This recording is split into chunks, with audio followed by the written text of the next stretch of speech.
নমস্কার বন্ধুরা, আমি রিয়া জাপান থেকে।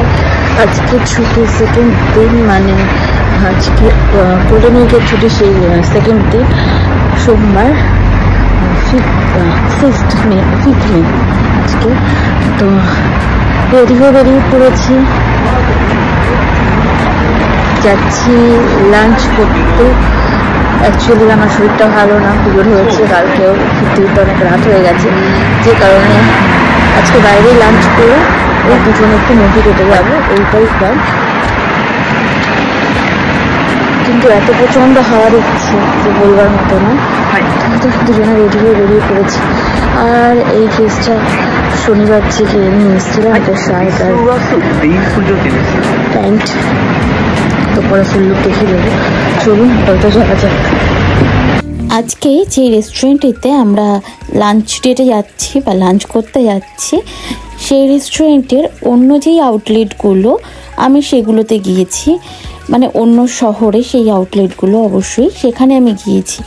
তবে আমাদের বাড়ির এত কাছে, মানে ওই হেঁটে 10 মিনিটের দূরত্বে যে সেই রেস্টুরেন্টেরই অন্য একটি আউটলেট আছে, সেটা আমি জানতাম না। আর এই যে এখন যে বড় বিল্ডিংটি দেখছেন, এটি আমাদের কাওয়াগুচি সিটি অফিস। ওটাও যে আমাদের বাড়ি থেকে এতটা কাছে, আর এদিকের পরিবেশটা যে এত মনোরম বা এত সুন্দর, আমি সত্যিই আগে জানতাম না, কারণ আমি কখনো এই সাইডটাতে আসিনি। তো এই যে গল্প করতে করতে বেশটা চলে এসেছি, আর আসার সময় ওই ছোট্ট একটা কাঠের মন্দির মতো দেখলেন, ওটা হয়তো কোনো জাপানিজ দেবদেবীর মন্দির বা কারুর সমাধি, কারণ ওখানটাতে ধূপ আর মোমবাতি জ্বলছিল। আর এই যে গরমের টাইমটাতে এত ভালো লাগে, রাস্তার পাশে ছোট ছোট ফুল হয়ে থাকে, দেখতে বেশ ভালোই লাগে। শীতকালটা পড়লেই আবার মনটা খারাপ হয়ে যায়, কারণ শীতকাল আসার সাথে সাথে গাছগুলো সব পাতা ঝরে গাছগুলো একদম ন্যাড়া হয়ে যায়, শুধু গাছগুলোর গুঁড়িটাই দাঁড়িয়ে থাকে, তাতে কোনো পাতা থাকে না। আর এই যে বসন্তকালে বা গরমের শুরুতে চারিদিকটা এত সুন্দর ফুলে ফলে ভরে ওঠে যে দেখেই মনটা একদম ভরে যায়। এই যে দেখুন না, রাস্তার পাশে এই গোলাপ গাছটি হয়ে আছে, গাছটিতে এত সুন্দর গোলাপগুলো ধরেছে, মনে হচ্ছিল তো টুক করে একটা গোলাপ ছিঁড়ে নিয়ে চলে যায়। এটা ইন্ডিয়াতে হলে সম্ভব হতো, কিন্তু এটা তো জাপান, এখানে সমস্ত একদমই করা যায় না, এগুলো করা নিষেধ। ফুল বা ফল আপনি হুটপাট করে রাস্তার গাছের সাইড থেকে, মানে গাছ থেকে তুলে নিতে পারবেন না। আর যদি কখনো তুলে থাকেন, আর সেটা যদি কখনো প্রশাসনের চোখে চলে আসে বা চোখে পড়ে যায়, তাহলে কিন্তু আপনার মোটা অঙ্কের জরিমানা দিতে হতে পারে।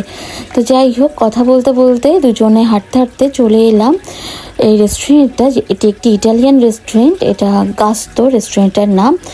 একটা গাস্তো ক্যাফে, যদিও ক্যাফে সে কারণে কফি বা ওই স্ন্যাক্স আইটেম পাওয়া যায়, আর তার সাথে যেটা পাওয়া যায় সেটা হলো ফুল কোর্স মিল। আর যেহেতু দুপুরবেলা এসেছি, তো অ্যাপিটাইজারের জন্য তো অবশ্যই কিছু নেব, আর তার সাথে তো অবশ্যই ফুল কোর্স মিলও নিতে হবে। তো হাজব্যান্ড এখানে দেখছিল এখন মেনুটা, আর আমি ওকে ডাকলাম যে একটু তাকাও এদিকে, এত মন দিয়ে মেনু দেখলেই কি হবে। তো এখানটাতে সব থেকে আকর্ষণীয় যেই বিষয়টি, সেটা এই যে এখানে খাবার সার্ভ করার জন্য কোনো রকম কোনো মানুষ থাকে না, থাকে রোবট। এর আগেও যখন গিয়েছি তখন এতটাই ওখানে ব্যস্ততা ছিল, যে কারণে ওখানটাতে, মানে সেই রেস্টুরেন্টটাতে আমাদের রোবট খাবার সার্ভ করেনি, মানুষই খাবার সার্ভ করছিল। তো আজকে এসে এখানে সৌভাগ্য হয়ে গেল, গাস্তো ক্যাফে যে কারণে বিখ্যাত সেটা দেখার সৌভাগ্য হয়ে গেল। তো আমরা প্রথমেই অ্যাপিটাইজারে অর্ডার করেছিলাম একটি মার্গারিটা পিৎজা, যেটা খেতে অসম্ভব ভালো ছিল। এত মার্গারিটা পিৎজা আমি খেয়েছি জাপানে আসার পর, কিন্তু আজকেরটা ছিল বেস্ট।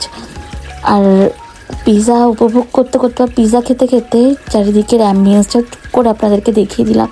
ভিতরে ইন্টেরিয়রটা, ভিতরে অ্যাম্বিয়েন্সটা এত সুন্দর, এত স্নিগ্ধ যে মনটা এমনি ভালো হয়ে যাবে। জাপানের বেশিরভাগ রেস্টুরেন্টগুলোতেই দেখা যায় যে এরকম শান্ত স্নিগ্ধ পরিবেশ থাকে দুপুরের টাইমটাতে। যদিও রাতের টাইমটাতে বিষয়টা একটু অন্যরকম হয়ে যায় বা বিষয়টা একটু চেঞ্জ হয়ে বেশ হই হট্টগোল শুরু হয়ে যায়। যাই হোক, আর অ্যাপিটাইজারে শুধু পিৎজা তো নিইনি, তার সাথে নিয়েছিলাম একটা স্যালাডের বোল, আর তার সাথে ছিল এই স্পিনাচ বেকন স্যালাডটা, যেটা খেতে অসম্ভব ভালো হয়। আর আমি এটা জাপান আসার পর প্রথম দিনই ট্রাই করেছিলাম, আমার খেয়ে প্রচণ্ড ভালো লেগেছিল। ওগুলো খাওয়া শেষ করতে না করতেই চলে এসছে আমাদের মেইন কোর্সের খাবারটা।